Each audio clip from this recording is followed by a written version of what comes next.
मेरे मित्रों को मेरा नमस्कार। आज आपके सामने हिंदी काव्य का एक बहुत खूबसूरत रूप लेके आया हूँ, मुक्तक।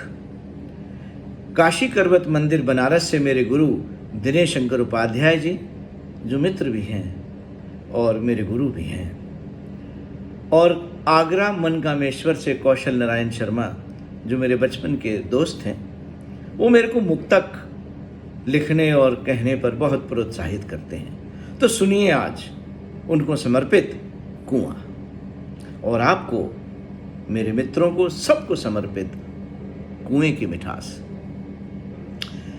उसको मेरे अंदर झांकना अच्छा लगता है, जैसे कोई बालापन में गहरे कुएं की मुंडेर पर जाता है, फिर डरते डरते गर्दन आगे कर सर झुका देखता है। भय भी होता है कि नामालूम क्या है वहां, लेकिन कौतूहल है कि आगे की ओर ही धकेलता है। फिर वो गहरी पैनी निगाहों से आंकती है, पानी कितना गहरा है, इसकी कोई सतह भी है कि नहीं, सोचता है उसका कोमल मन। कुआं इतना खामोश क्यों है? आखिर क्यों इसका जल दर्पण बन गया है? जो भी भीतर झांकता है उसको अपना ही चेहरा दिखता है। एक गीत है ना, तो रमन दर्पण कहलाए। कुआं दर्पण है तो फिर मन हुआ, मगर कुएं का मन कहां है? क्यों उसके शीशे जैसे पानी में वो खुद ही को देखती है? बचपन की सुनी एक कहानी याद आ रही है। एक बार एक शेर जंगल में एक तालाब पर पानी पीने गया। जैसे ही वो झुका तो सामने एक दूसरा शेर दिखा। वो हिला तो वो भी हिला, वो गुर्राया तो वो भी गुर्राया। शेर डर भी रहा था और प्यास भी बहुत थी। फिर हिम्मत कर उसने पानी पी ही लिया। पानी पीते ही दूसरा और पहला शेर अब एक ही शेर बन गए। एक बिंब था तो दूसरा प्रतिबिंब, थे तो दोनों एक ही।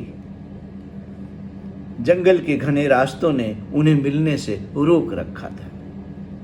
कुएं के पानी की सतह थोड़ी दूर है, सीढ़ी है उतरने के लिए, थोड़ी हिम्मत चाहिए। मगर फिलहाल वो कुछ कंकर बटोर लाई है। एक एक करके वो उन्हें अंदर फेंकती है, फिर रुक कर देखती है कि पानी कितना हिला। ये क्या माजरा है? कोई जादू है क्या? फिर उससे रहा नहीं जाता, वो जोर की कूक मारती है। ये क्या? अंदर से तो उसकी ही आवाज आती है। हाय रब्बा, ये कुआं है कि मैं हूं? मेरा कुआं है कि मैं कुएं की हूं? ये प्रश्न है कि उत्तर है?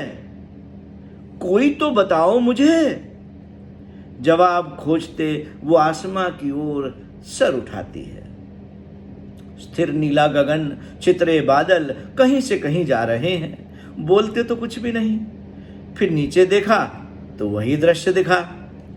ये कुआं तो अपने अंदर आकाश को भी समेटे हुआ है। संध्या काल आ देखती हूं, जब घनी रात की चादर ओढ़ के आई तो कुएं में अपने साथ बहुत से सितारे भी दिखे। वो अपने आप से दूर भी थी और अपने करीब भी। आसमां भी उसका है और कुआं भी उसका ही। अब कुआं और वो दोनों मन के मीत बन गए हैं। उसने कुएं को अपने मन में रख लिया है। जब चाहे तब उससे खामोश बतियाती रहती है। कुएं को भी अच्छा लगता है। बहुत अकेला सा रहता था जंगल में।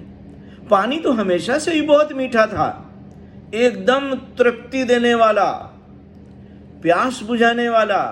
मगर वो क्या है ना, अब लोगों के घर में नलकूप लग गए हैं। फिर कुएं का पानी पीना हो तो खींचना भी पड़ता है। कौन करता है इतनी मेहनत आजकल? सबको चाहिए त्वरित। लेकिन वो ऐसी नहीं है। उसमें एक अलग सी प्यास है, एक मासूम सी आस है। उसको करना है वो जो मन करता है। आजकल वो कुएं को गीत सुनाती है, कुआं भी उसका संगीत उसको सुनाता है। अब दोनों जलमग्न हैं, दोनों एक मन है। ईश भी तुम ही हो प्रिय, आराधना भी तुम ही हो, दीप भी तुम ही हो, लौ भी तुम ही हो, प्रकाश भी तुम ही हो।